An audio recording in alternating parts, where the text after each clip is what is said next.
So the people have spoken. Ridiculous. No, the people have spoken. People have spoken.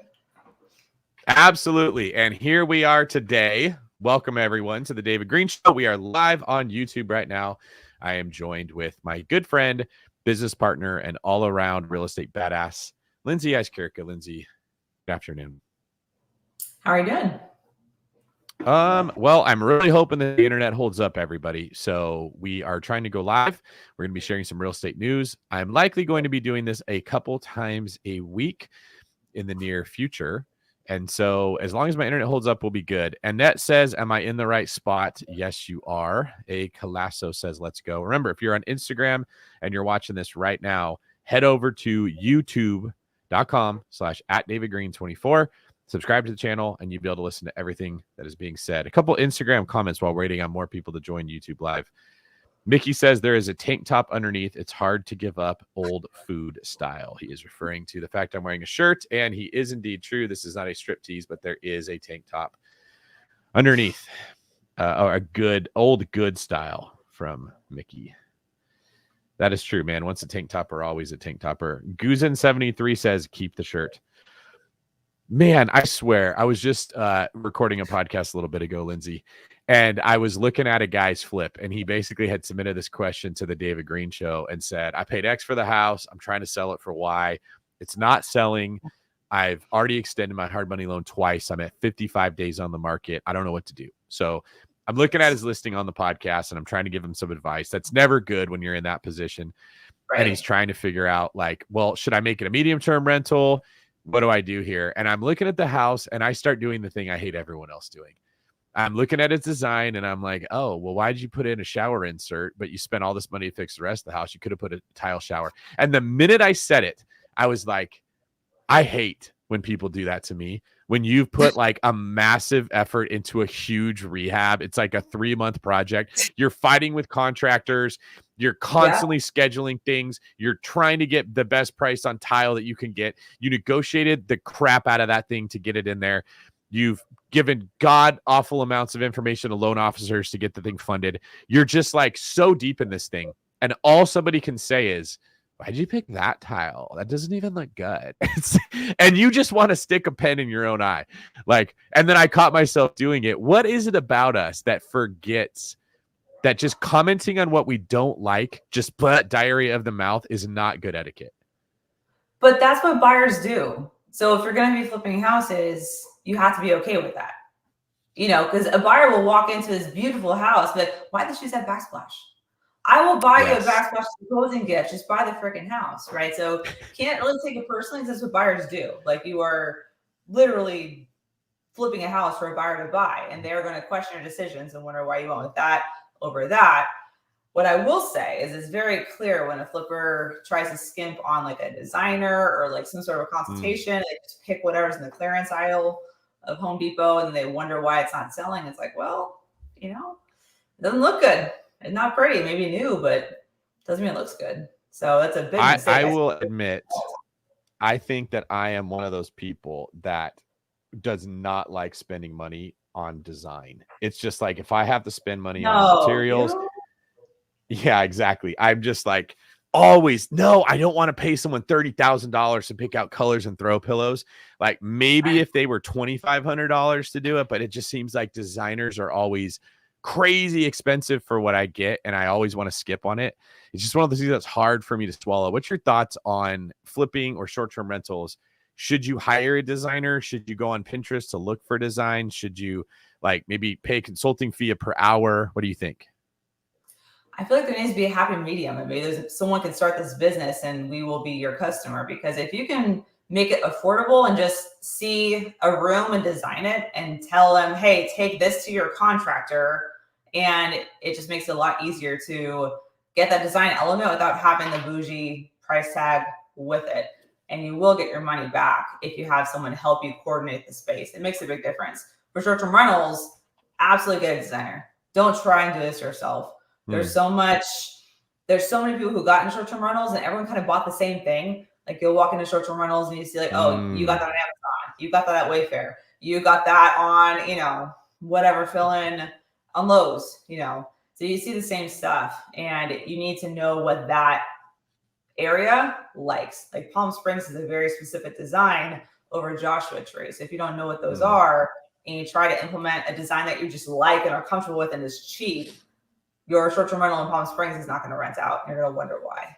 So depends on, I mean, short-term rentals versus flips. Short-term rentals, designer 100%. For flips, consider having someone at least tell you what's going to look good. I like that. I like that. And I am not afraid to admit that when I want someone to come look at it, 98% chance I'm asking a woman. Like dudes are just, there's some guys that can do it, but let me tell you, guys will look at the same things that I look at and they'll see the same thing. And then a woman will come in and just be like, what on earth? No, you poor man. You got to have women look at your design. Do you agree? 1,000,000%. You can tell when it was a group of men who flipped the house, right? You really can. Right, everything, things don't coordinate, and you're like, oh, like, who read this bathroom? It looks like Ron Burgundy designed it. Why does this house full of leather-bound books and smelling of rich mahogany? Leather-bound books and rich mahogany, right? Yes. When I'm not going to sell the house for top dollar. The wife is not going to like that house. The wife is one that will pay more for that house. That's such a good point too. Buzzblaze here said, hello, you need a woman's touch while designing. So she agrees. Jasmine Flores waves the minute I said that. And Buzzblaze said, agree 100%. Claire Frolish, a Pacific Northwest realtor, said, glad to have found you the other day. Thanks for the realness. Well, thank you for that. This is going to be funny. So I was walking through the granite shop, picking out the counters for a remodel I'm doing in Oklahoma. And I actually jumped back in to do it myself, partly because I've always bought smaller like rental properties. They're burrs. So you can let the contractor handle it because they're designing a house for a tenant. They're just it's actually better sometimes because they know what's cheap at Home Depot. They know what other investors are putting in their homes. They know the paint color. It's really simple. So I never, believe it or not, I never really got involved in the design of anything I was doing. I would say, I want the showers to look like this. They'd send me a picture of tile. I'd give them a little thumbs up. We were done. They put it in. Well, this is like a 3,200 square foot flip property that by Oklahoma standards would probably be like B tier. It's not like the most expensive houses, but it's too expensive to be a rental. And so that contractor just wanted so much money to manage the project. I couldn't do it. So I'm halfway doing this because I have to get into it. But I also just launched my own podcast, The David Greene Show. And I'm like, well, I want to get into it and get my hands dirty again because I want to be able to know like what we're talking about when it comes to this thing. And I want to know what other people are struggling with. So it was kind of like a dual blessing that I did it. So I'm walking through the granite shop and I make a little video of me walking through and I'm like, does anyone else get anxiety when they have to pick these things? Like, oh God, if I do this wrong, it's going to be an ugly house for the rest of its life or something. Like, it just seems like so many people are going to live in this thing and you know what looks good to you, but you don't know what looks good to everyone. And I take pictures of the two courts that I like. One of them was like a gray, black, white mix, kind of looked like the Oakland Raiders, probably some subconscious poking in there because that's my team. The other one was a much more simple white with a little bit of marbling going through it. And I post both. And I was like, which one do you guys like? This is amazing. If I was like, should I buy this house or that house? No one says anything. If I say, should I use this loan or that loan? 3 nerds out there will comment. My inbox has never blown up more than when I asked, what color should these countertops be? I see why HGTV is so popular. And here's the second thing I noticed. 100% of men said they liked the countertops that I liked. And almost 100%, it was 100% of women like the white one, except for our agent Chanel. She was the only one that was like, oh, that one's kind of cool, which she may have said because I'm technically her boss and she just knew that was the one I liked more. But maybe Chanel liked it. But it was like 100% by gender lines. Every guy liked this one and every gal liked the other one. And what the third thing that I learned from this was how strong of opinions these women had that I do not pick. I mean, I had people texting me. I had people calling me. I had people I have not heard from 8 years saying, you had better not do it. It was like, I don't know, like, remember that old when Michael Jackson was holding his baby over the railing and everyone was like, oh, what is he doing? It was like that level of concern. How dare you? That like, don't you dare. Yes. It like... It was hilarious to me how strong of feedback I got just from picking those counters. And I realized this is like a very emotionally charged thing. What's your thoughts on that? Well, I mean, a couple of things. I can say this because I'm a woman who is mostly in the kitchen. So you should choose the, you should choose the color the majority of women like and can stand to be in for hours at a time. Like we have black countertops, but they're really like that flat, like almost like a leathered look black, and it offsets the white in the kitchen so I can stand it. But if I was gonna have that like black, the one that you're gonna post, I'm like, I don't want to cook on this thing. I'm overstimulated. So I don't know. But I think that's one thing that people can contribute to, because if you ask like which one should I buy, people like don't want to sound stupid if they say the wrong thing. If you say what loan should I use, people don't they have no idea. They have no opinion. They can't contribute. What countertop should I buy? Everyone has an opinion, and everyone thinks that their opinion is right. Everyone wants to be a real estate flipper. Here's the thing. Everyone wants to be a real estate flipper. They watch those shows. They think they can do it better, and they want to do it. So you gave them a little opportunity to voice their opinion. So thank you. I mean, you ask somebody like, hey, what appliances should I buy? Crickets. You ask somebody, what loan should I use? Nothing. Should I get new cabinets or paint them? Eruption of such strong opinions. Like, oh, you had better not keep them. It's just like so passionate about that element of real estate. So there's something there. Maybe I need to try to tap into that. If you guys are joining us on YouTube live, welcome. Thank you for being here. If you're on Instagram right now, you're just there so that you know to come over to YouTube live where you can follow us. Just go to youtube.com/@DavidGreene24, or you can search The David Greene Show in YouTube. Join up, subscribe to the channel, and join us. We are about to get into a couple news topics of what's going on today in the world of real estate. At the end of that, we are going to go through the questions that are in YouTube. So if you have a question, make sure you ask it, and then stick around all the way to the end where Lindsey and I will do our best to answer them. Before we jump into the first news topic here, a couple comments that have come in. David, how can we house hack when rents can't catch up with mortgages? From Willie Mendez. That's a great question, which we'll answer at the end. Comp on a pot says, for simplicity, you need a man. For sophistication, maybe a woman. There's some deep wisdom there. Drea's Way 2 says, did you already touch on AB 1840? We have not. That's the first one we're going to get into, Drea, so do not fear. Day in the Life of a Real Estate Investor says, we have 8 units and my wife picks out all the flooring, paint, colors, and whatnot. Random User says, David, I'm glad you transitioned so well into your own channel. Thank you for all of your knowledge and insights. Well, thank you for that, Rando. Hope you're subscribed to my new podcast, The David Greene Show. And Yesenia Martinez gives us, what are those called? Are they praise hands, Lindsey? Are they like hallelujah hands? What does that mean when they do that? Oh. I say praise hands. Is that what you hear? Praise hands? Do you hear that sound in your head when you see them like I made? A little bit. So it's not just I will now every time I see that emoji, I will hear your voice in my head. Isn't it also the yes queen thing, or is that a different emoji? Yes, but that's like 5 of them. Like 5. 5 of them means yes queen? Yes. Okay. So there's not an actual like queen or something who's holding her hands up. It's still just the hands, but it's a lot of them. Or it's that emoji with like the hand that's like this. Like the Italian thing? Yes, like the yes. It's like the Italian hand, right? You make this a lot, Lindsey. We're going to get into the show today. All right. Thank you all for being here. It's me, Mario. All right. The first topic, let me figure out how to share my screen. We're going to be talking about AB 1840. So, Lindsey, I'm going to let you jump in and share what this is. You and I both live in California. I saw you live on Instagram the other day sharing your thoughts on it. Do you want to just break down for people what you know about 1840, and then we'll dive into some of the details?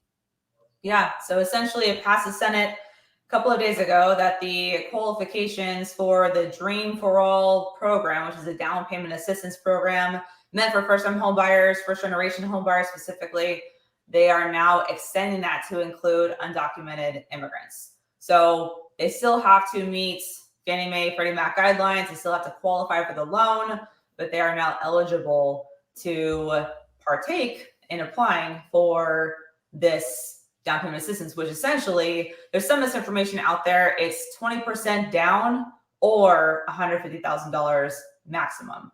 So it's not that everyone's going to get $150,000. If they're buying a lower priced home, they're going to get up to 20%.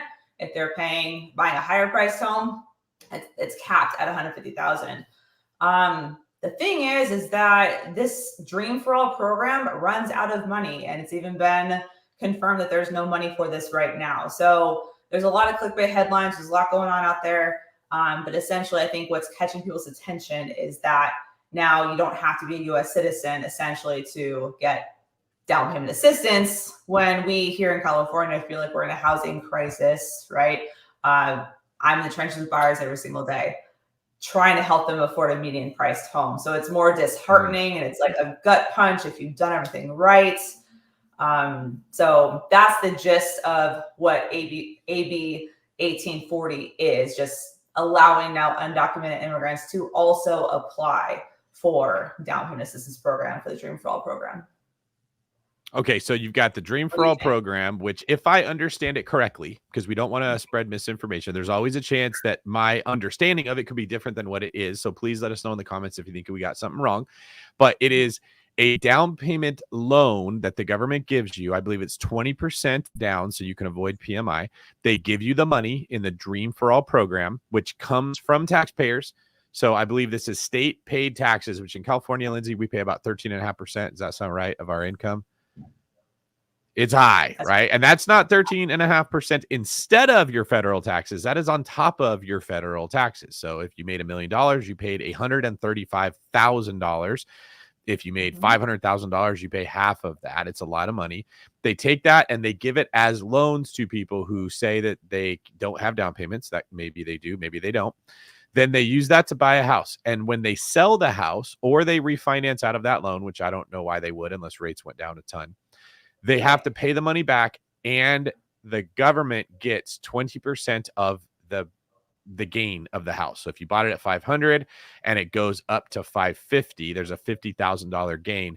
You would have to give $10,000 back to the government in exchange for the loan, and you'd get to keep the other $40,000, which is an infinite return for you because you didn't put any money into it. And the government gets 10% return, which I'm assuming should go back to the taxpayers, but probably won't. Probably will just get put back into like the same program to have more money that's being lent out. Is that the same way you understand it? Yeah, absolutely. And it's meant for first generation home buyers. So it can't be like someone, if their parents own a home or whatnot, they are not eligible to qualify for this. It has to be for people who are the first in their family to try and own a home. And they do have to meet the qualifications. So there's a good question here in the comments, like, what's the reality of someone with no social security number? That's the thing. You have to have a social security number, and you have to apply and get approved for the loan. So it's not like they're just giving out money. I think that's one of the big misinformations, that they're just giving out the money. They have to still supposedly. I thought that. I didn't know it was a loan. I thought it was free money they were just handing out, because that's typically the clickbait. You get clickbait on the left and clickbait on the right. They're always going to say something. And if you only read the clickbait, you get a different impression than, when I actually dug into this and researched it. Absolutely. So that's what we're trying to be real here. We're not saying like, they're giving out free money. Well, right. No, they're just expanding the qualifications to include people who are undocumented. But to Noah's point here in the comments, the reality of someone who doesn't have a social security number getting that money is very slim. On top of that, the likelihood of someone with this program getting their offer accepted in today's market with the housing crisis we're in is very slim, very slim. So yeah, that's a good point. They can really get their voucher, right? That they are approved, they're ready to go. They start writing offers. 11 days, they ran out of funding the last time that they went around. There's no money right now for this program. So the likelihood that all these undocumented immigrants now suddenly own a bunch of houses is really not a reality. So we just kind of have to take a step back and realize that. But I think where people are getting frustrated is the thought of, hey, I'm having a hard time just making ends meet, qualifying for a home on my own. So I think that's where people are getting more frustrated too. So a couple of comments here. What was the reality of someone undocumented with no social security number actually getting a loan? How is that possible? Lindsey, I believe you were saying that you have to have a social security number to qualify for the program. Is that your speculation, or have you read that that's the case? I've read that that is the case. Okay. So it's part of, which is definitely, how do you get a social security number if you're undocumented? I don't know how that works, but I don't know everything. So maybe someone could explain it. I do know the One Brokerage does have loans for people without social security numbers. You can buy real estate in America without a social security number. We have loans for people that live outside the country that want to buy real estate, just like I could go buy real estate in Mexico if I wanted. It goes both ways.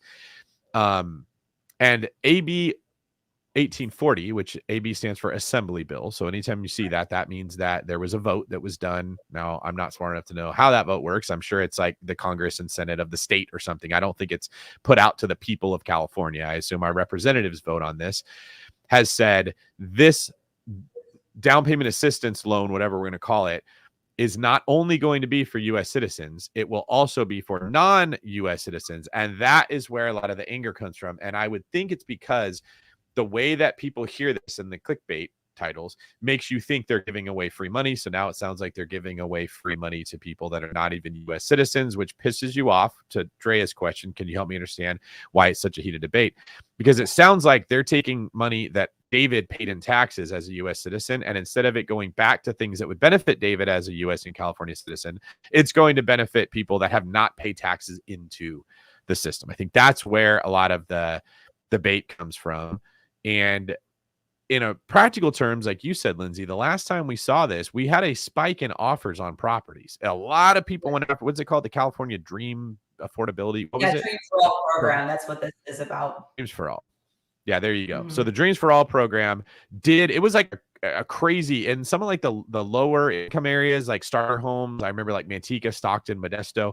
They had a ton of people writing offers. I mean, if you had a starter home at that time, you went from 4 to 5 offers to like 11 to 12 just within that couple month period. But as you mentioned earlier, the sellers aren't necessarily taking those because the financing of the buyers is not super squared away. Their down payments, if they're having to get their down payment from the government because they don't have any money, you don't like accepting that offer as a seller, because when they find out that the window seal is broken or the roof is at the end of its useful life or the water heater needs to be replaced or anything that we would consider to be like, it's not a deal breaker, it's just kind of a bummer, they're out. Or they're going to ask for massive credits, and now you've been off the market in escrow for 3 weeks. It screws up your opportunity to sell the house for top dollar.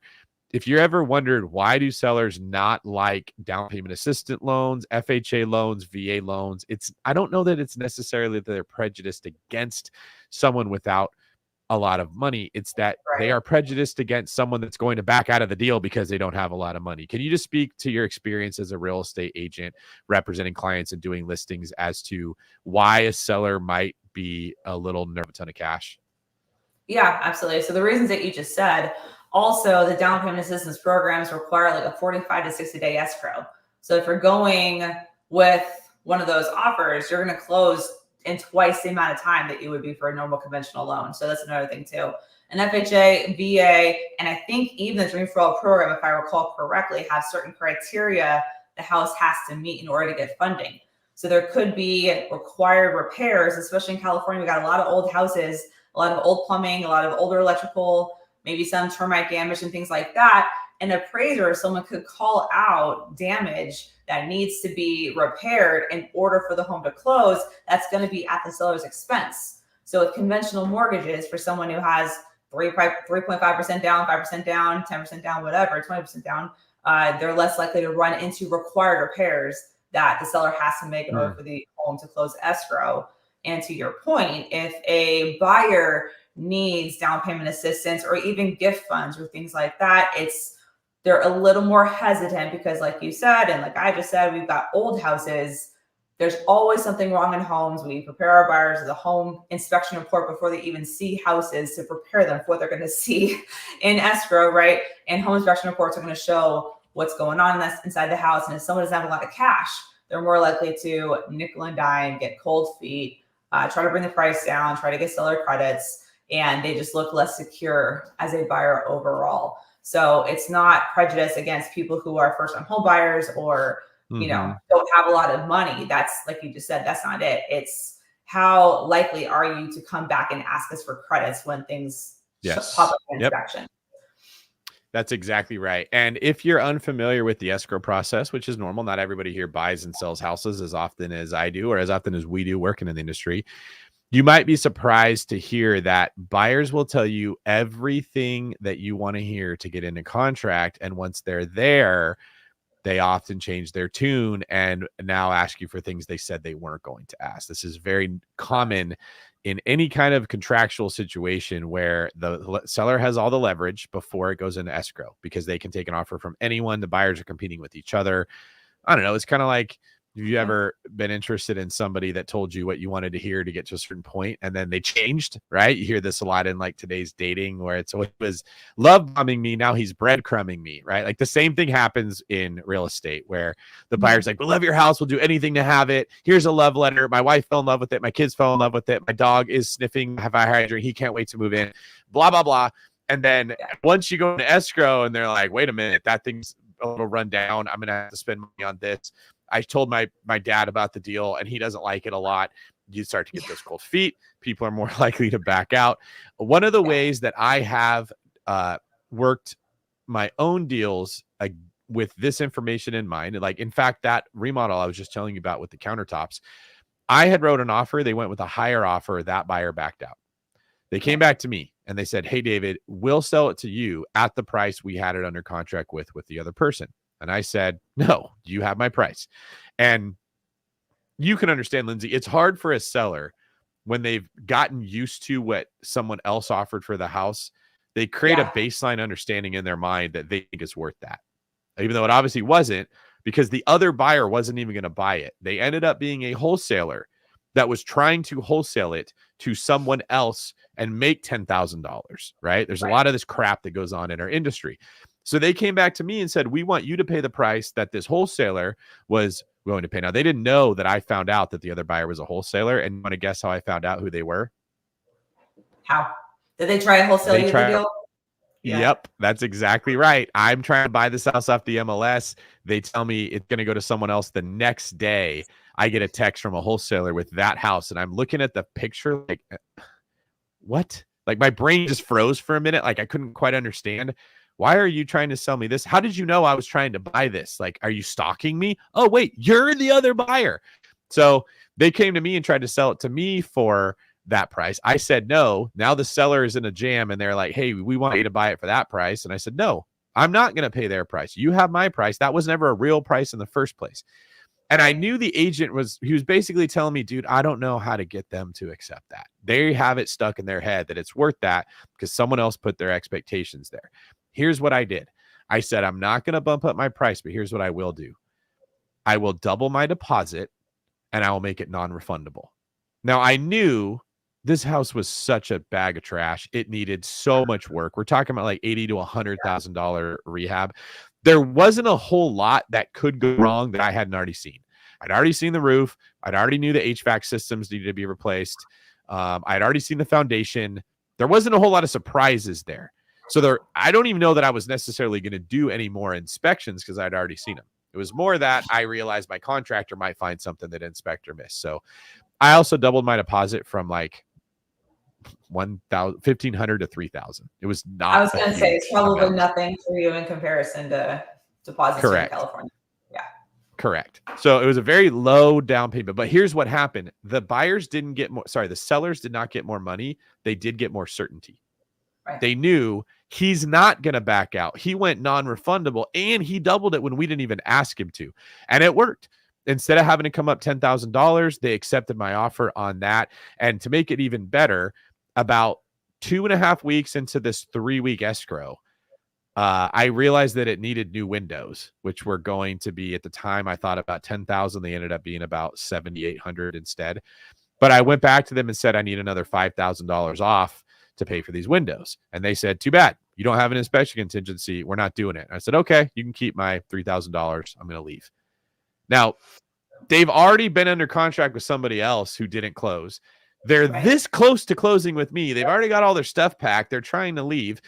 And it's not like I'm pulling this out of my butt. It's all new windows for the entire house that was not disclosed to me how bad they were at. And I'm only asking for half of it. So they ended up saying, all right, never mind. Fine. We'll take $5,000 off. So even though I had no contingency and I had a non-refundable down payment, I still got the money because their options were tell me no and put it back on the market and maybe get less and wait another month or more, or give me the freaking $5,000 and be happy that you sold your house. So a couple lessons that you can learn there. Sometimes you can make up for a lack of cash by giving the seller certainty that here's a down payment that's non-refundable, or it's a $10,000 earnest money deposit, but $2,000 will be non-refundable. If we back out, you can keep it. Just some things that you can think about. You don't always have to play by the same exact rules that you've heard all the time. Anything you want to add on that?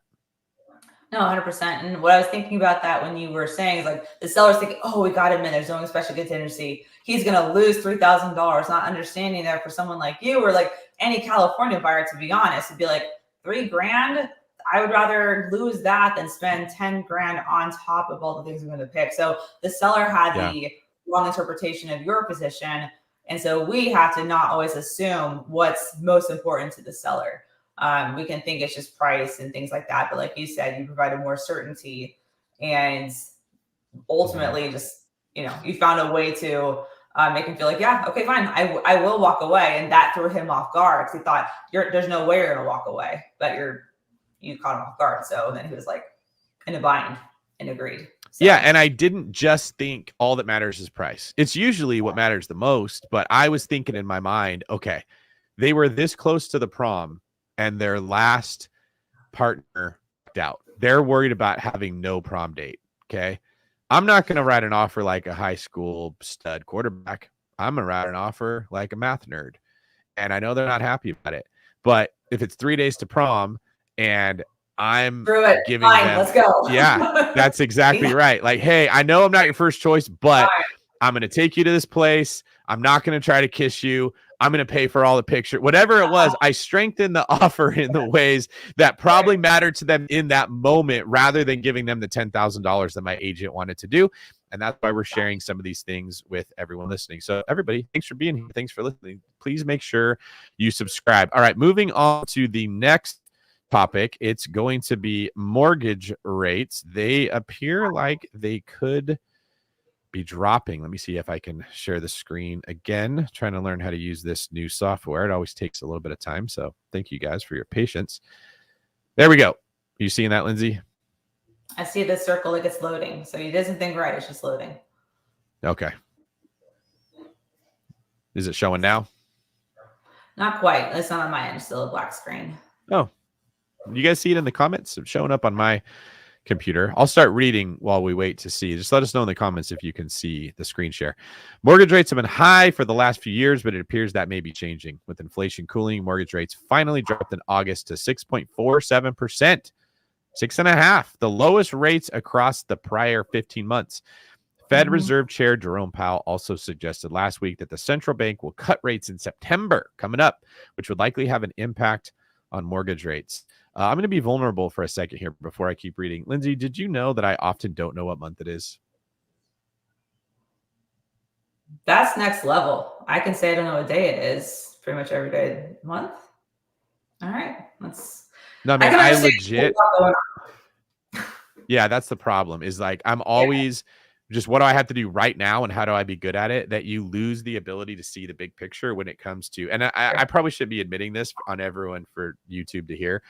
I've been signing in like escrow for properties or refinances and legit had to ask, is this 2023 or 2024? Oh, sure. My brain doesn't remember like I know it's 2024 right now, but what'll happen is I'll start thinking about in 2025, here's what I want to do. Now I put 2025 in my brain.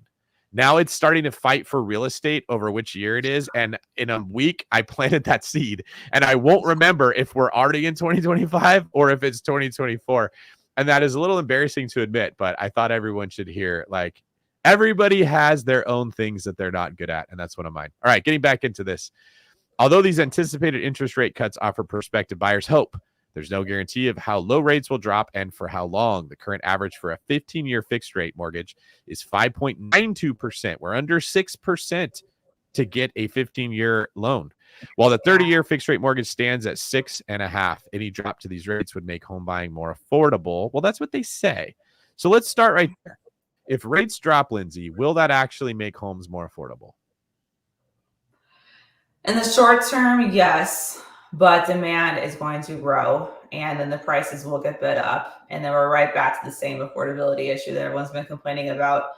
This will be a particularly very interesting dynamic to see, because we are seeing a lot of buyer hesitancy, probably in anticipation of rates being cut. We wonder, what is that rate going to be for the floodgates to open? I don't think it's going to be the first rate cut. I think it's going to be like the second or the third rate cut that is really going to open the gates. Now, the smart buyers will lock in when rates start to kind of fall and buyers are still on the sidelines, because you're going to get today's price, then you can refinance to tomorrow's interest rates later. So that's a smart thing to do. If you're a buyer, like, don't wait, get in there and get the prices now. But a lot of people are waiting to see what happens with the election. That's something we're really hearing right now from sellers and buyers right now. And I think people are going to wonder, how low is it going to go? So some people just care about interest rates. Some people just care about price. And some people are like, let's try to find, watch it and see when is going to be the right time for us to jump in.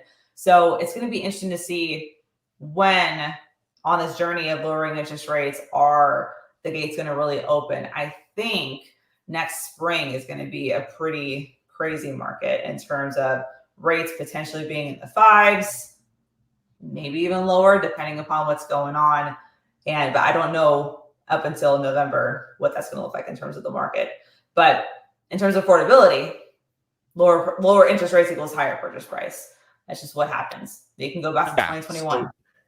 So did you win if that happened? I mean, let's look at another way. If you had to choose between two payments that were exactly the same, one had a higher rate and a cheaper price, one had a higher price and a cheaper rate, but the payment monthly was exactly the same, which would you choose, Lindsey? What would I choose, or was the general public going to choose? Well, if you had to pick between, you want the low purchase price, right? And explain why you see that as a better option to have a higher rate and a lower price. Because your rate will never be higher than what it is. You can refinance your interest rate. You cannot refinance your purchase price. And so if you get a lower price at today's price and not the price 6 months, 12 months, 18 months from now, you can refi, you can pull cash out, you can remove PMI sooner, right? And then you can lower your monthly payment over time. But I would choose the higher interest rate in the lower purchase price. And I think you're wise. I do the same thing, because rates can come down, so you have the ability to refinance, and your property taxes are based on the price of your home. So they're going to be lower when you get a lower priced home, and your insurance is based on the replacement cost of your home, which oftentimes, if you paid less, the insurance company will assume that it would be less to rebuild that house. And so everything becomes cheaper when you get the better price. And in that sense, rates going up, if it stops home prices from continuing to increase, or it actually causes them to fall at some point, is good for investors, right? Everyone likes the low rates, but it's kind of like how the amateurs think. As investors or as professionals, we know if rates go down, it creates a bloodbath, right? Remember how on the David Greene team, our main problem for the last 7 years was, how do we put people in contract because there's so much competition? Right. Yeah.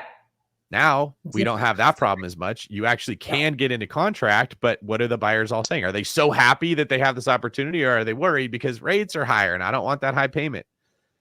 Yeah, and they feel like there's a crash looming, or interest rates will fall at some point. We were promised in 2024 at least 3 to 6 interest rate cuts, and we have had none. And we're now into September. So there's a lot of false hope floating around in 2023 and late 2022 when I remember rates hit like the 7% range in October 2022. The market went flat. Like, listings sat, buyers just stopped wanting to see houses.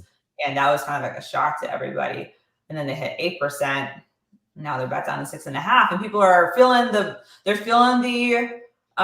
relief, but it's not enough yet to really unleash the floodgates. We're seeing a lot of hesitancy. Like, for example, we had 23 groups through open houses this weekend on one listing, and it's priced $775, affordable for LA County, right? And we didn't get any offers. We had 2 people who wanted to write an offer, and they just got cold feet for like one reason or another. So like, if the house isn't perfect, people will come see it. They'll love the home, but they're not writing an offer right now. I think they're waiting in anticipation for one of two things, or maybe both. What happens in the election? This happens every 4 years. You've been in the industry 10 years or 9 years like me. Yeah. I don't know. 2009 is when I bought my first property. So it's coming to like 15 years since I bought a property.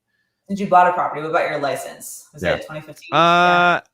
Yeah, 2015, 26. That's hard to say. I can't remember what year it is today, right? But I think, right around that 2015 era time. Around that 2015 time. So this is my third election being licensed, right? And so I'm seeing the hesitancy around this time, and it will stop. People will go back to normal, but there's a lot of hesitancy in the market. So it'll be interesting to see where that threshold is that buyers are like, okay, now it's time to jump into the market. It's starting. Mm-hmm. But I don't think we're there yet. That's a pattern I've noticed with buyers in general. I've said for years when teaching real estate agents, which applies to investors as well, buyers drive markets, not sellers. Yeah. Sellers really don't set anything. They just try to gauge what a buyer will bite on.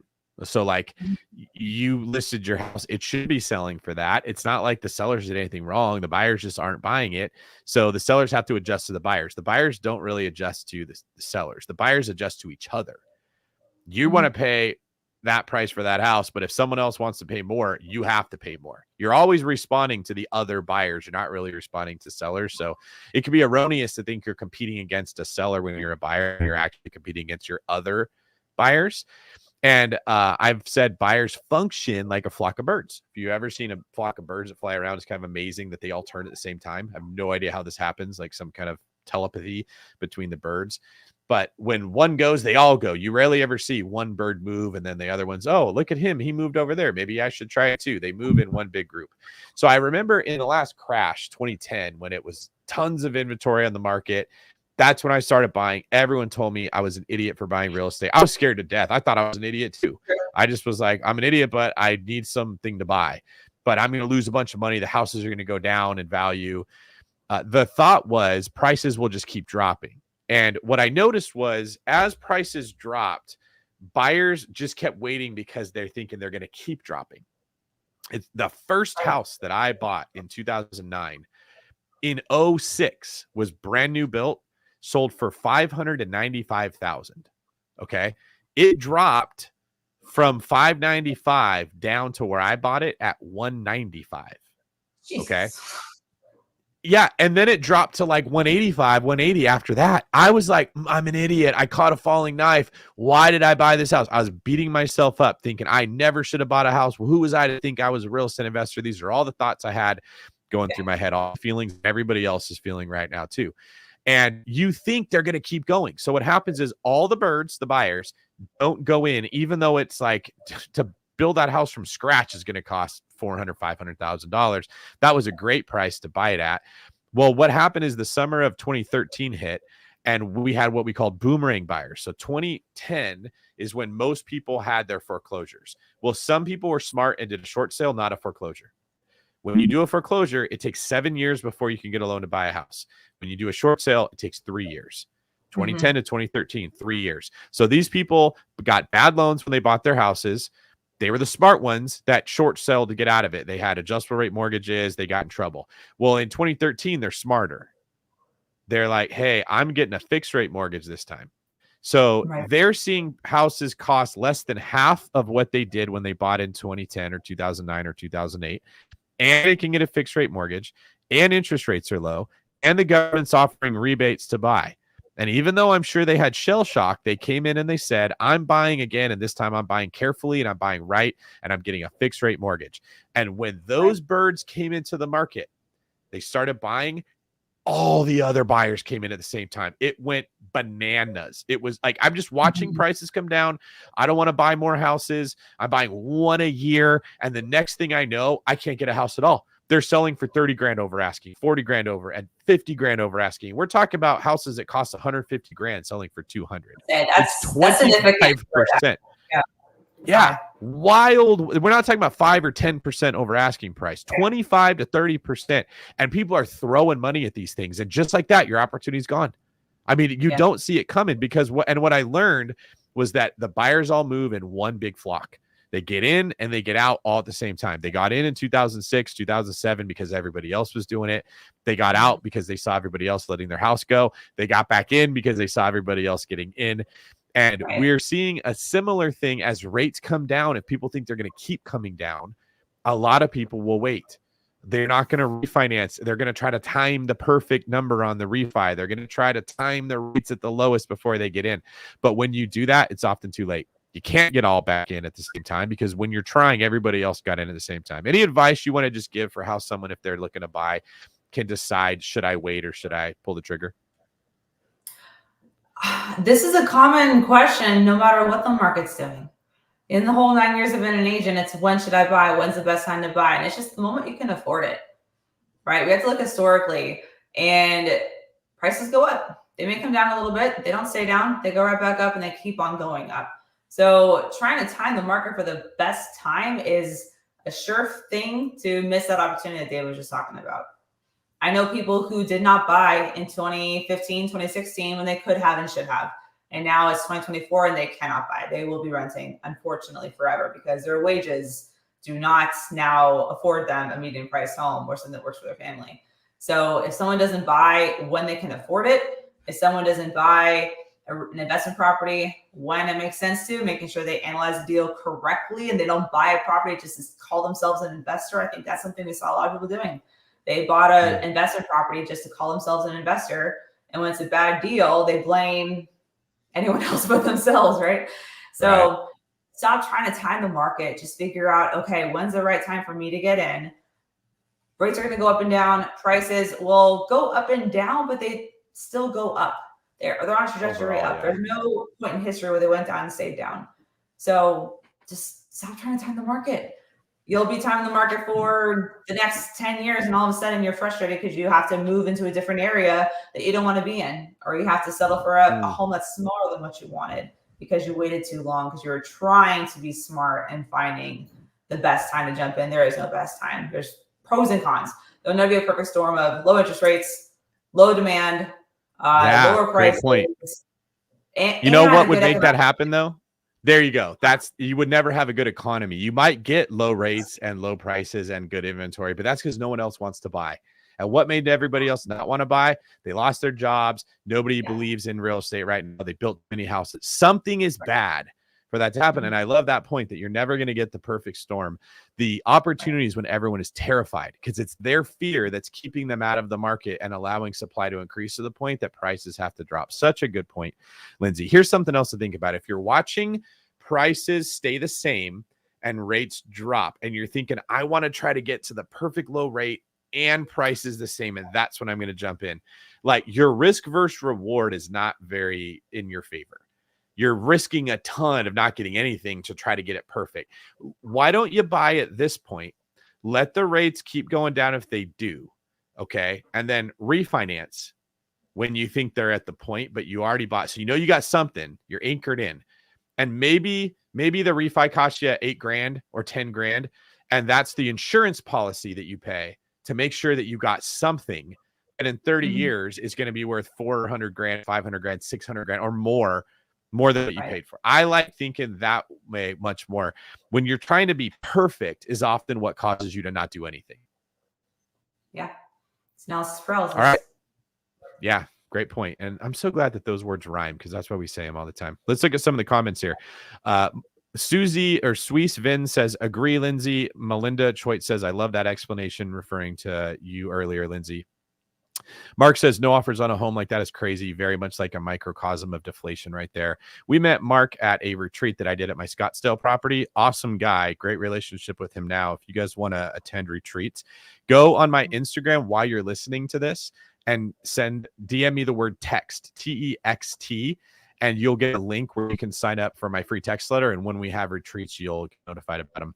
Michelle Brigham says, I much prefer the low competition and higher rates over lower rates and higher competition. It may be an unpopular opinion, but it feels more comfortable to me. I think that that's wise. Like Warren Buffett said, you want to be fearful when others are greedy and greedy when others are fearful. Thank you for that, Michelle. Good friend of the show there. Yesenia Martinez says it's all about offers and demands. And Investing Folks says, I close on September 13th. Should I lock now or wait till closer to closing for a better rate? I can't tell you for sure, but I would lean towards locking later. Just from what we're hearing, there is a better chance rates are going to go down than they're going to go up. And I'd say there's even a better chance they're going to go down than stay the same. If I thought there was a chance they could go up, I would say don't do that. Just lock now. But my gut says they're probably not going to go up. But if they do, don't hate me because we don't know for sure. Yeah. Because rates kind of change in anticipation of what the Fed's going to do. So even though you're closing before the Fed meeting, I think everyone thinks the Fed lowers rates, interest rates lower. That's not how it works.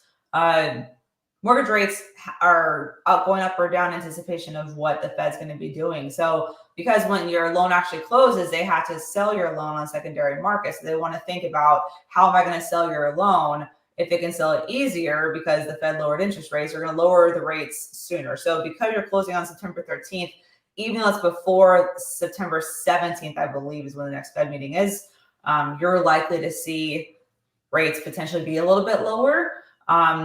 But try not to get caught in the weeds too much. I think that's another mistake people make. If it's like going from like 6.3 to 6.25, don't fret over it, right? I mean, it's like it's not likely to drop from like a 6.4 or 6.5, what it is now, down to below 6, or you'd have to buy down the rate. So Investing Folks there, you can also ask your lender for the rate sheet. It's something the One Brokerage does. And if your lender doesn't offer you a rate sheet, reach out to the One Brokerage. Reach out to David, reach out to me, we'll get you connected. The lender should let you know what the rate stack or the rate sheet looks like, because you pick your interest rate. It's just the cost of what that rate is. So if there's a rate that you want for the deal to work for you, it just may cost you more money. So you should have that knowledge. And if the lender is not talking to you in that way, reach out to us. That is a great point. Lindsey's husband actually works in the One Brokerage, Ryan, and Lindsey works with me and the David Greene team. Not only does she work with me, she's the head agent and basically the CEO of the David Greene team, Southern California. So she oversees agents, she trains agents. She's probably, of everyone that I've met at training agents how to be successful, the best that I've come across. And she's a kick-ass agent herself. So if you guys live in Southern California, you definitely want Lindsey's contact information. It's on the screen. Lindsey, did I spell your last name correctly there to get your email right? I'm quite impressed, David. Yes, you did. Yes. Yes. After 3.5 years. Not enough. I don't know what year it is half the time, so I'm probably going to get it wrong again in the future. But there you guys go. Make sure you save Lindsey Iskierka at kw.com. And you can also get you in touch with Ryan, her husband, if you're thinking about refinancing. Let's give you guys a little bit of information to take with you at the end of this so you're a little bit smarter. She referred to a rate sheet. Here is the problem when you contact a loan officer and say, what is your rate? Because Lindsey, you can agree that's probably the number one question they get asked. What's your rate? What's your rate? What's your rate? If there is very likely a scenario where they could say 6% or they could say 7%, and both are true. And here's why. We have what's called a par rate. What that basically means is this is the interest rate we are offering if you don't get any money back from the lender and you don't put any extra money into the deal. It's even. Let's say that's 6.5%. You have the option to get a better interest rate if you pay more in closing costs. So let's say theoretically you could drop down to 6% from 6.5% if you bring more money to the table.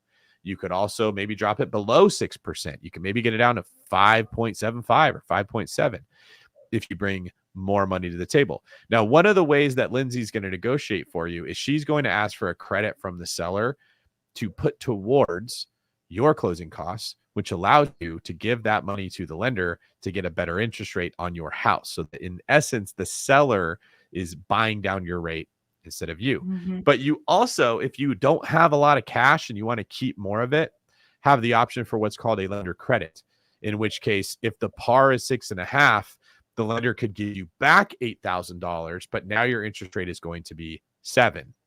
So what often happens when you just fire away at a loan officer and say, what's your rate? They tell you 5.75, when it's really 6.5 is the par rate. And because it is 5.75, they don't tell you that that's if you pay $25,000 extra. They just tell you 5.75. And you pat yourself on the back and say, I picked the best rates. I'm so smart. I shopped around. You go into contract. Your agent has no idea how this works because all they do is sales and smiles and selling sunset. They don't understand financing and loans. And guess when you find out about it?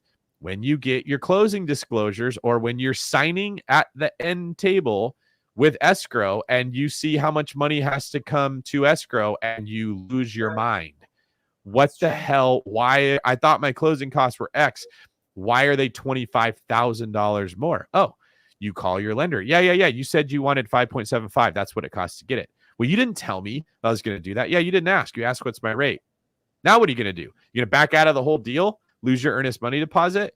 You're going to let everybody down that's right there? You're going to yell at that loan officer? They don't care. It's not their problem. You chose to go with the cheapest person you could, and they did tell you the truth. They just didn't tell you all of the truth.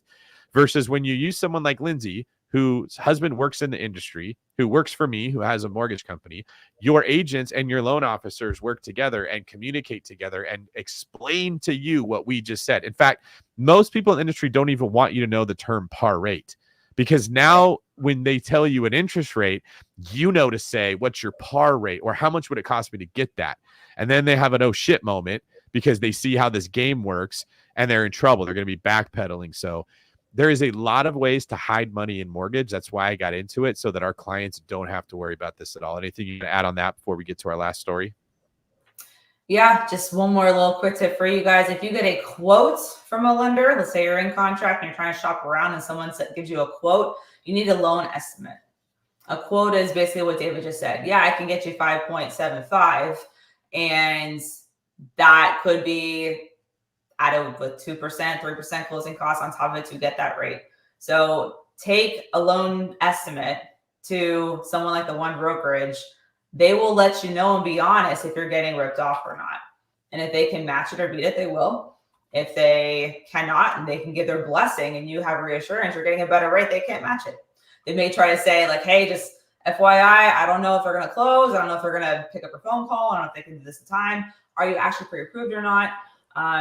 But don't just get quotes from banks, get loan estimates. That'll be a much better picture, and share it with your realtor, share it with the loan officer that you can trust. If they're good people, if they're on the One Brokerage, they'll be honest if you're getting ripped off, or if they can match or exceed it, or maybe see something that you don't see in there. So people are always shopping mortgage rates, no matter what rates are doing. Even I remember when they were like in the high twos, and people were paying absurd amounts of money. Like they started to creep up into the 3% range. People were so hell-bent on getting like a 2 and further interest rate. They were paying stupid amounts of money in closing costs to say they had like a 2.9% interest rate.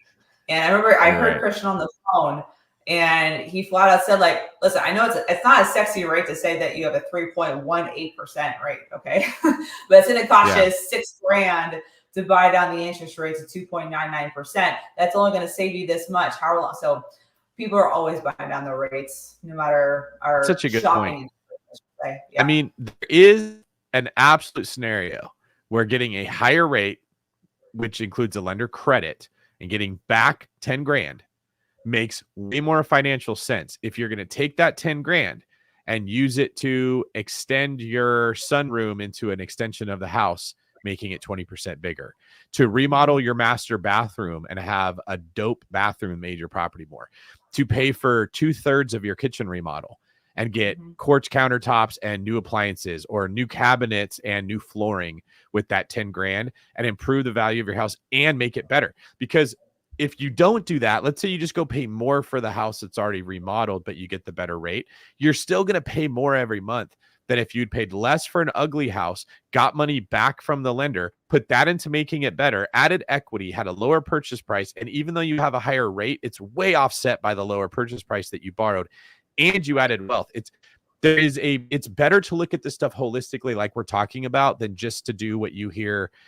Maybe it's mean that I call them amateurs, but there's so many influencers on Instagram that haven't been in real estate that long, or that don't have our background, that understand buying and selling houses, negotiating for houses, the financing of houses, the insurance of houses, the remodeling of houses, the construction of houses, running the numbers of owning houses, understanding the tax. We own real estate ourselves, and I'm in this position of really kind of being pressured to know it all. So when we have clients, they're absorbing all the information that we're talking about today, as opposed to having to go talk to a bunch of different professionals and hope that they get told the same. Michelle Bingham says, I've loved working with the One Brokerage. I super appreciate you, Michelle. I did before, but I do even more now.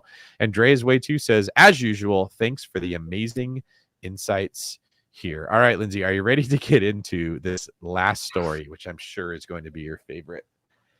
Let's go for it. Let's do it. All right. Why don't we start by having you explain to our audience here and everyone that listens after the live is over what the Sitzer Burnett case was and how it changed the way that real estate agents are compensated. Yep. So Sitzer Burnett case was a very long, drawn out court case, essentially, where a ruling came out March 15th saying that, buyers agents could no longer be compensated, or at least sellers could not offer compensation to his buyer's agents. Sellers deemed it unfair that they were paying their listing agent and a buyer's agent. They said the buyer should pay their own agents. Attorneys got involved. They basically, I guess, accused the real estate industry of colluding together to inflate commissions and prices. Even though I'd argue that attorneys are doing the same thing. Right? They're colluding to get the highest settlement. So their 33% or whatever it is that they're going to get is the highest it can be, but it's fine. And ultimately the ruling came out and we all had to adapt. And practices in real estate have changed. And I think a little bit for the better. There's a lot of panic and disarray in the industry right now. So, I think Dave and I just recorded an episode of his podcast talking about it. So check that out when it comes out. But essentially, that's in a nutshell what it is. Any additional bullet points I missed that you think they should know? Yeah. Well, I don't think you missed them, but just additional stuff was that the genesis of this lawsuit was a bunch of sellers got together and said, we should have never had to pay the buyer's agent commissions. They should have had to pay their own. And this wasn't a Facebook group or what's that app where you have everybody in a neighborhood on the same thing? Nextdoor. Yeah. It wasn't a Nextdoor group. It was like, wait a minute, you had to pay the buyer's agent commissions. I had to pay those. What is this, a conspiracy? That's how they made it look. This was lawyers who said, hey, are you pissed that you had to pay a higher commission than you wanted? There's not a human being alive that would say, no, I liked paying my agents a commission. Nobody likes paying agents a commission. Well, why don't we go after them and say you never should have had to pay it? Because I don't think it's fair that I have to pay my agent and I have to pay the other agent. Now, here's the truth. You never had to pay the buyer's agent. You didn't have to. You could have said, I am not going to do it. You have to double end it. Okay. And the listing agent could have agreed to do that and pay the buyer's agents 1 penny if they had wanted of their own commission. So the sellers could have never had to pay a dime to the buyer's agent. The listing agent could have paid all of it because they were allowed to pay the buyer's agents 1 penny if they chose. But there was this little obscure rule that if you wanted to put your house in the MLS, let me take that back. You could have sold your house and not even paid the penny. You just would have had to do for sale by owner, or the listing agent couldn't put it in the MLS. They could put a sign in the yard. They could advertise it everywhere. They could pay to put it in a magazine, just like in the old days. They could have sold your house without paying a buyer's agent anything, but they don't get to put it in the MLS where people find it on Zillow and Realtor and Redfin and MLS searches. If you want to put it in the MLS, you got to offer a buyer's agent something, even if it's 1 penny.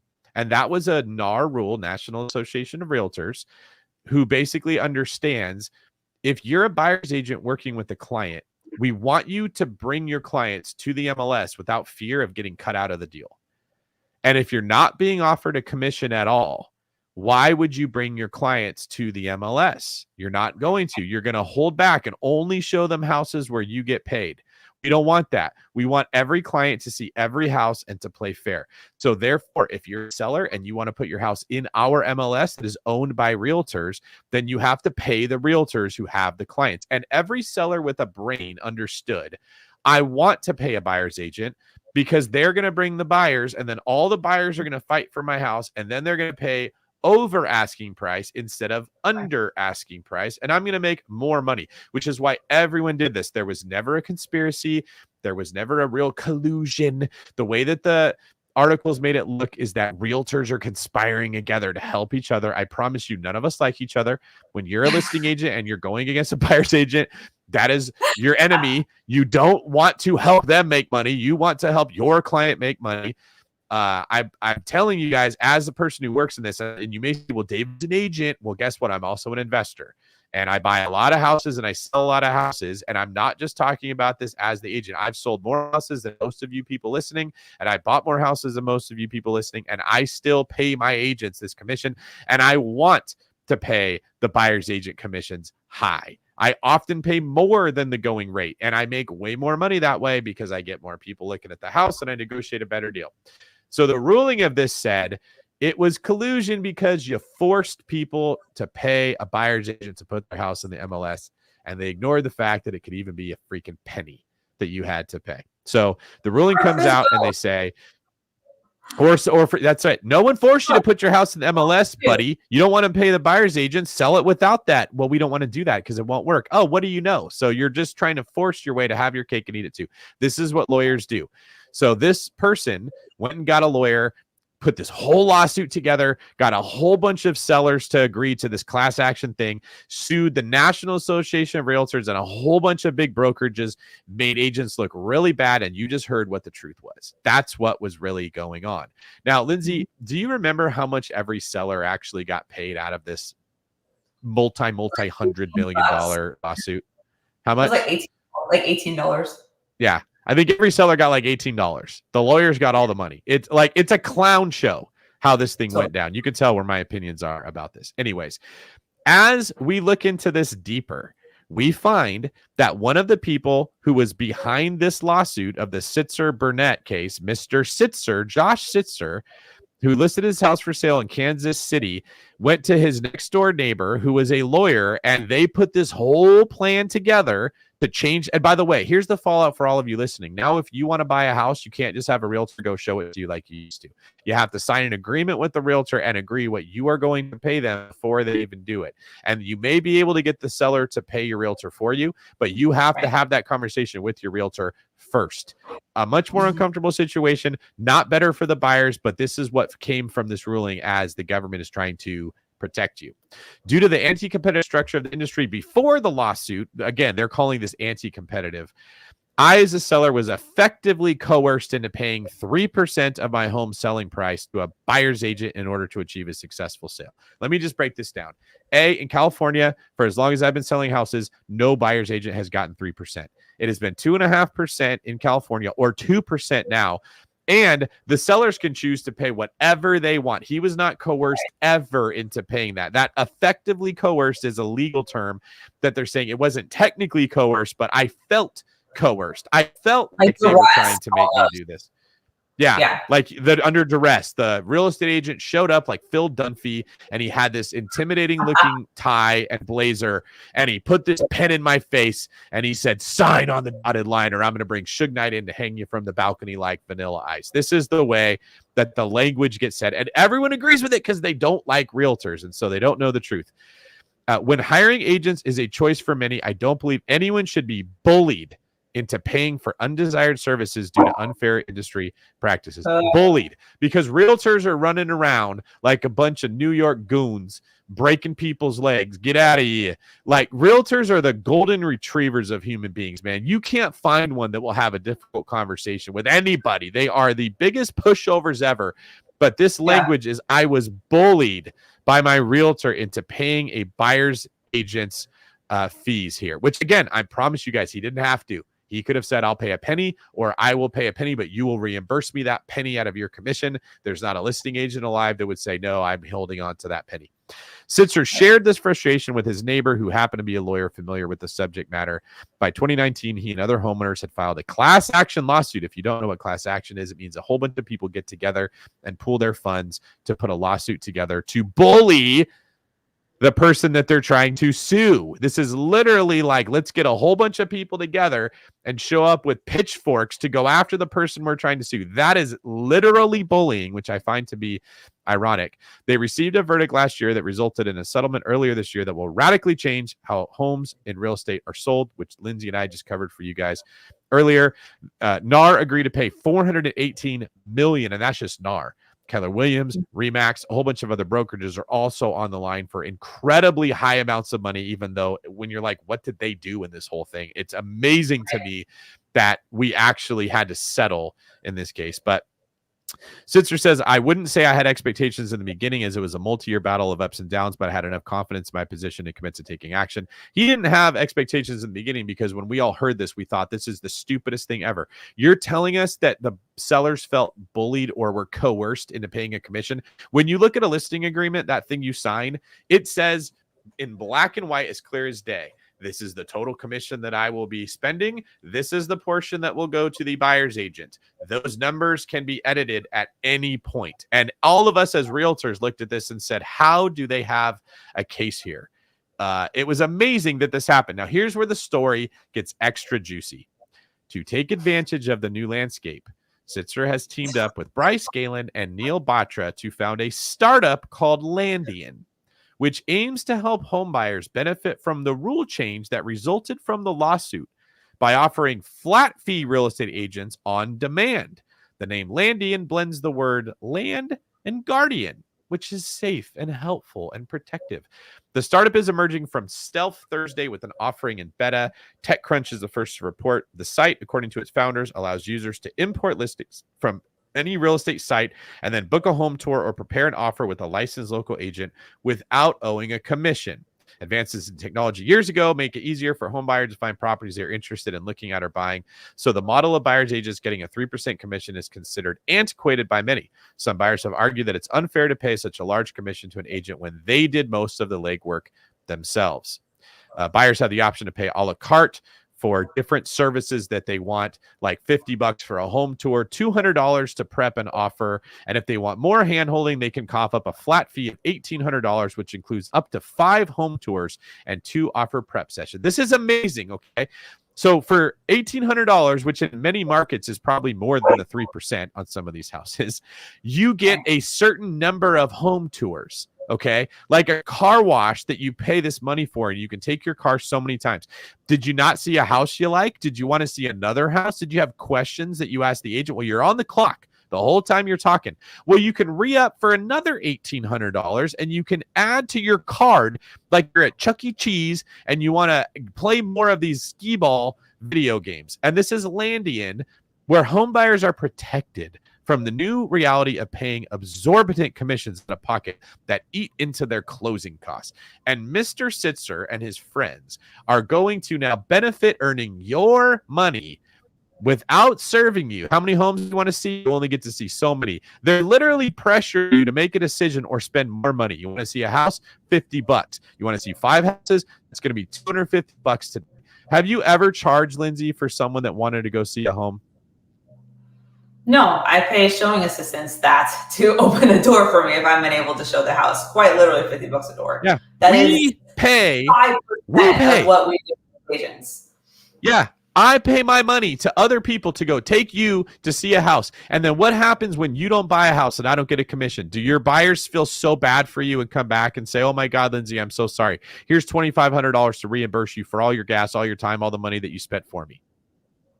No, the seller pays me. I negotiate the seller for me. They don't pay us at all. Well, what if they don't buy a house at all? You get jack squat. You get nothing. Do you know how many people?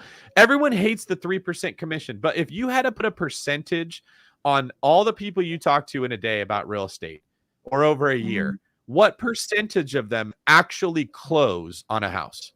You had to guess. Less than 10%. Less than 10%, for sure. For sure. So this whole, why did they get 3% when all they did was, I saw one house, wrote an offer. That's like a unicorn. That happens once every 10 years, if it ever happens at all. The vast majority of the time, we are running comps, talking to you on the phone, connecting with the people that you want, looking up stuff, calling realtors to ask, scheduling showings. You're canceling on the showing, scheduling showings, looking at houses. I don't know. I think I want to use somebody else. Holding open houses, trying to find you, putting marketing information together. We're spending a ton of money on to try to get in front of you, being ghosted by you, not having you answer our calls when we call 20 times in a row. Then you call us at 9:30 at night and you're pissed that we didn't answer our phone. It is a brutal world. And it's getting portrayed by these folks like the agents are ripping off the people. And what do you know, Lindsey? They now have a service where you can pay a flat fee guaranteed of $1,800. And with that, you'll get 5 home tours, 2 phone calls. And if you want extended hand holding, you can pay more for our premium service. Let me tell you, if I got to charge that much for my time, and you had to pay $1,800, and when the time is right, I will write one offer for you. I will run comps one time, and I will show you 5 homes. I would take that every single time, and I would make way more money. You would not waste my time. You wouldn't feel like you could use me and me not get paid. Oh, you need more time than that? Another $1,800. You'd have to reload 6, 7, 8, 9 times for how much times it actually takes to buy a house. This is going to pressure people to do less due diligence, see less homes, get less consulting from their agents, get less information before they make these decisions, because they're like, damn, I don't want to have to keep paying more money. The person who sued the realtors forced you to have to make an agreement with your buyer's agent before you see a house. All of the people that claim they were ripped off got $18 each, has now started a startup where he is going to benefit and make a whole bunch of money after pushing realtors out of the way. And you know what? Nobody's putting this on CNN. Fox News isn't covering this. CNBC isn't talking about it. The greedy realtors that were out there sure got a lot of attraction. Remax got sued. EXP got sued. Keller Williams got sued. NAR got sued. All of these other people got sued. Now all these brokerages are on the hook for insane amounts of money, and they're like facing bankruptcy and insolvency. They're having to raise fees on all the agents to pay for this. The agents were already getting squeezed terribly as they're getting villainized. And now this person comes in on his nice shining horse to offer services. I know I said I was going to let you talk. I got on a little bit of a roll there and I started cooking, but would you like to share your thoughts on the situation? Yeah, no, that was a great rant and a great, just real talk about, the reality of what we do. So first off, I just hate the name. I mean, let me just say it. This is stupid. Landian. But it's stupid. I think it's just really frustrating because it's funny. Like, I don't know if it's like a funny haha or like I want to cry. It's kind of funny because this has been tried. Like, does he really think this is a brand new revolutionary business model idea? Does he really think that no one's ever thought of this? Purple bricks, Redfin failing, right? Help you sell. Help You Sell was really popular when I was younger. Yes, your home sold guaranteed. Like, there's all these different flat fee brokerages per hour, per house. They don't work time and time again. So this guy just did a little bit of research into previous real estate companies who tried the same thing. They didn't work. They did not work. And they went bankrupt. They went belly up very quickly. So I don't know what he thinks that he's doing. And no one even really knows who this guy is, right? Like, they know about the lawsuit, but no one knows about like Sitzer. It's like he has a platform to stand on that's going to make his business grow, right? And I think it's just really funny because, we don't charge anything up front. You get our time, you get our resources. We ask for a commitment from you, right? We ask for a buyer rep agreement. We say like, hey, we're going to treat you like family. You have our resources. You have me. I will pick up your phone call. I'm going to advocate for you. I'm the best person to help you find the best deal in this market. No one's going to work harder for you than me. And you know what? If I do help you find a house in the second showing and I get your first offer accepted, that is my years of experience to your success. Not just getting lucky, right? Sometimes that does happen. Yeah, sometimes a couple agents get lucky and they show a couple houses and they get an offer accepted and they feel cocky. They feel smart, right? But most agents, if they make it happen that quickly or, that seamlessly, it's their years of experience and their hours of work that they're not telling their clients about. And how we got here, honestly, is a glamorization of real estate. It is HGTV. It is Selling Sunset. It's these shows that do the showings, right? And the one phone call or the one email or skip through the escrow process like a house hunter show, right? We put an offer in and ding dong, now we're here, like skipping all that. And people just don't trust realtors. They think that we're living the high life. We're making all this money that we are pocketing that entire 3%. I mean, we can go into what the expenses are of actually having a real estate brokerage, a real estate company, a real estate team. Being a solo real estate agent, you are not pocketing the majority of that whatsoever. I splits and expenses. So it's the wrong perception the public has of real estate thanks to media, coupled with too many agents who are providing subpar experiences for their clients, and too many agents who have skated by in their career, selling a few houses a year, never getting good at this, not negotiating anything, not having any hard conversations with their clients, just going on their nice personality and getting a commission. People feel like that's unfair. So we got here over many years of real estate being portrayed the way that it is, and agents mostly sucking, because I get to deal with them on the other side all the time, and I train agents. Yeah. And when they come to our team, they come to our world, they're amazed at the training we provide. No one talks about the stuff that we do. And so anyways, I could go on, but anything you want to add in on that? Now, I mean, if I could change anything about the industry, which is what we're talking about here, which, by the way, I'm not a fan of real estate agents. So please, if you're listening to this, don't think, of course, David is saying all of this. He is an agent. I don't like the way that the industry is set. I would have never changed it the way that this lawsuit did. What I would have done was said, hey, you want to be a licensed realtor? You need to have a 3-year education that includes construction of homes, understanding home inspection reports, how roofing is, the case law involved in real estate lawsuits, contractual law, negotiating techniques, how to find something that's wrong with a house, understanding zoning laws, understanding the city laws. Like you would have a badass out there who is a real estate agent, similar to someone with a law degree. Like if you want to go be an attorney, or if you want to represent somebody in sports entertainment and contractual law and business, you actually have to go to school and learn things that equip you to go do the job. I would do that. And you know what would happen? 80% of the agents would say, thanks, but no thanks. I want to go pour coffee, or I want to go stream content, or I want to go sell cars. Like they would not stay in the industry if they were forced to use their brains. The people like me and you would love it. And we wouldn't have a bunch of competition. I wouldn't have to change a whole lot about myself. You wouldn't have to change a whole lot about yourself, because we do the same thing. What would change is I wouldn't have to spend god-awful amounts of money, time, and energy on marketing. I wouldn't have to fight like crazy to get in front of people before a schmuck does and goes and ruins the reputation for everyone. If they got rid of all the agents, you would just come to the people that were good, and it would be so much better for me, because I wouldn't have to spend 50% of our income on marketing to try to get more people to come buy houses. Because if I don't get them, then they're going to be some like pretty looking girl on Zillow, or some smooth talking dude that they meet at an open house that comes in and snags them. And then they find out too late that that person doesn't know what they're doing. That is what they should have done. But that would have required thinking. That would have required caring. That would have required our politicians paying attention to what would actually make things better, not just catering to whatever they can do to get a vote, because this was super popular with the public because everyone hates agents. So even though it didn't really make any kind of logical sense, it was still something that was passed because everybody hates agents. So there you have it, folks.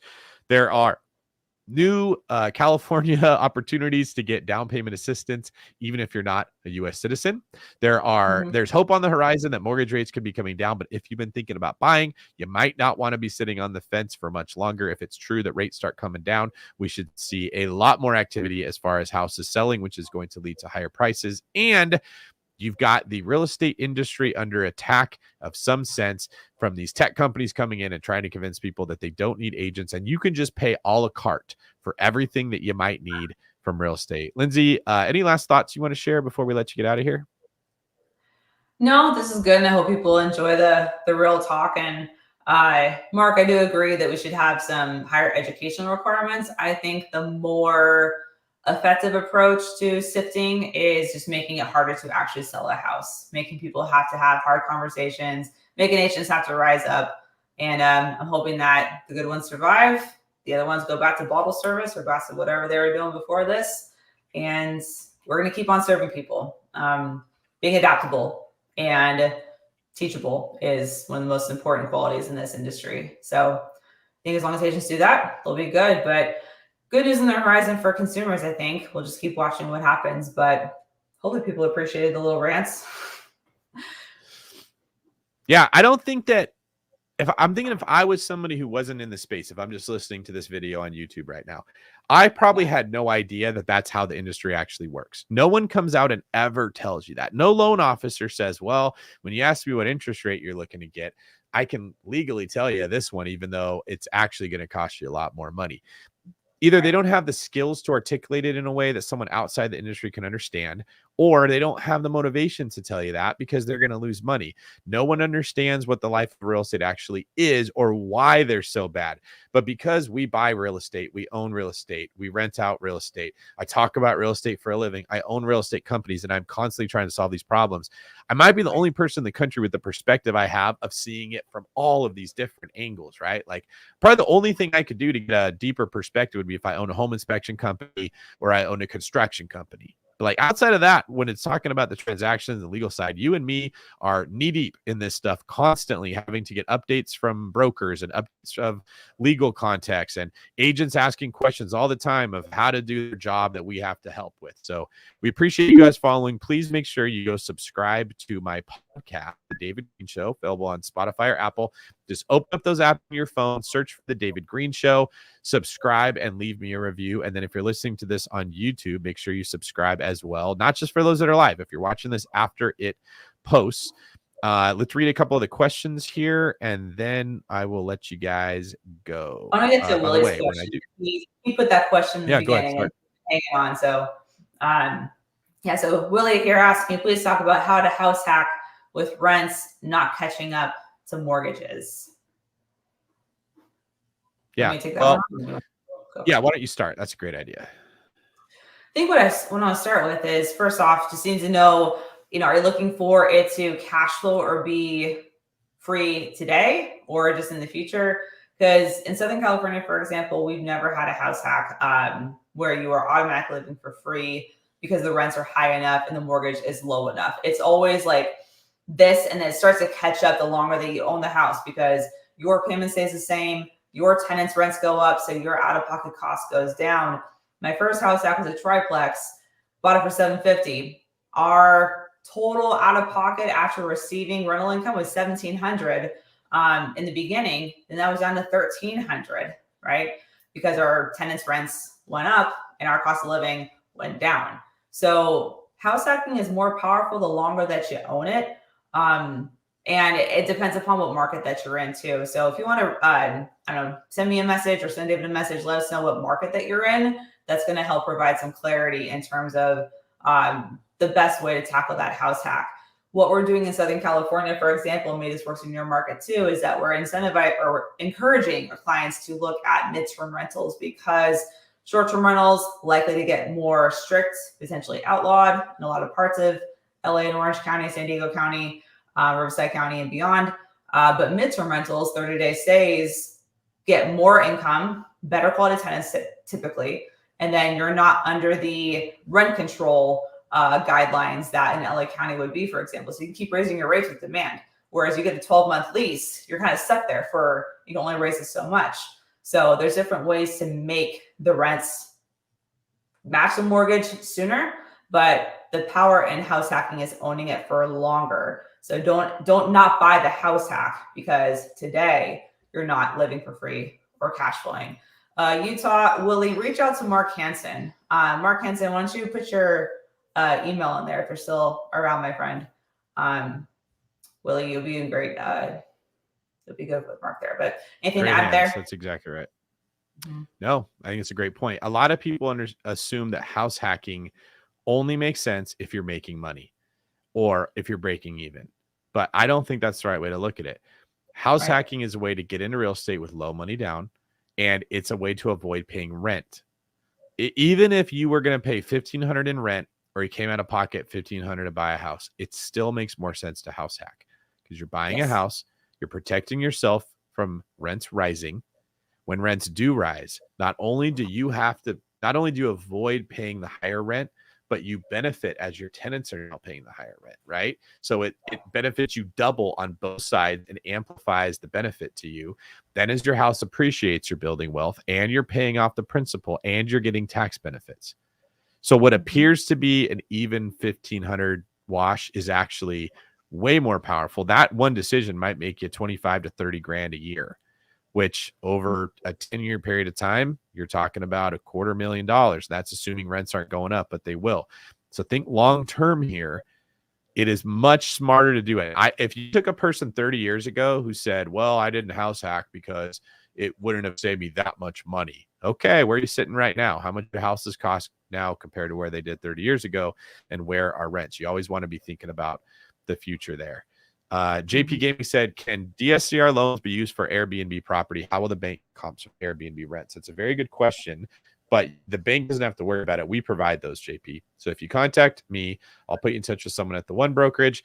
We will get the comps for you, and then we will present that to the lender or the bank for you and get it approved on your behalf, which is exactly what we do. And we are one of the only lenders in the country that has programs that allow you to use projected short-term rental rents as opposed to what they usually want, which are established long-term rental rents. We've been able to do this even when the property doesn't have established short-term rental rents. We've just been able to do our projections and property managers that provide information. So happy to help you there.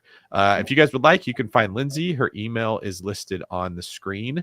And then you can get a hold of me. I'm happy to give you my email as well. It's in the comments, or you can DM me on social media. Tell me what you're looking for. And that's what we're here for, to help you build wealth. I am not too busy. And you're not a small fish. You are literally the community that we are building this entire thing on. We want to get to know you. We want to help you. And we want you to reach out. Any last words, Lindsey, before we get out of here? No, it's a lot of information. I hope people realize that they got a lot of gold from you just by hopping onto YouTube Live. So hopefully make it some more regular thing. Yeah. Thank you for that. And thanks, everybody. As this video ends, I would highly recommend you go listen to one of my other videos. So please look up The David Greene Show and check out the podcast. Check out some of the other stuff that we put together and make sure you subscribe to the channel. We'll see you next time. Awesome. Thanks.